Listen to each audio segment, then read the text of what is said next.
முருகன் மலையில் ஏன் அமர்ந்திருக்கிறார்? குன்று இருக்கும் இடமெல்லாம் குமரன் இருப்பான் என்பதற்கேற்ப ஒரு நாள் சிவ பார்வதிக்கு நாரதர் ஒரு பழம் கொண்டு வருகிறார். அந்த பழம் ஒருவருக்கே உரியது என்பதால் சிவன் 2 மகன்களுக்கும் ஒரு போட்டி வைக்கிறார். யார் முதலில் உலகை சுற்றி வருகிறார்களோ அவர்களுக்கே இந்த பழம் உரிமையானது. உடனே முருகன் மயிலை எடுத்துக்கொண்டு மயில் வாகனத்தின் மேலே சுற்று சென்றிருந்தான். ஆனால் விநாயகரோ என் உலகமே நீங்கள்தான் என்று கூறி அவர் அம்மையப்பரை சுற்றி அந்த பழத்தை பெற்று கொண்டார். கோபத்தில் வந்த முருகன் பழனிமலைக்கு சென்று அமர்ந்து விடுகிறார். சிவன் காரணமில்லாமல் ஏதும் சொல்வதுமில்லை, செய்வதுமில்லை.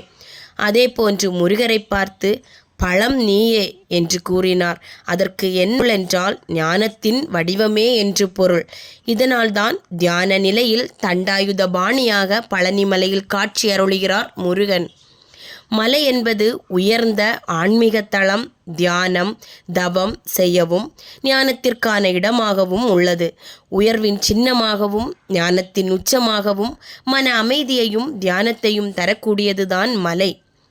மலை ஏறும்போது கீழிருந்து மேலேதான் ஒருவன் செல்ல வேண்டும். அதுபோல மனித வாழ்வின் வளர்ச்சியும் ஒருவனுக்கு கீழிருந்து மேலாகத்தான் செல்ல வேண்டும் என்பதை தான் இந்த மலை உணர்த்துகிறது.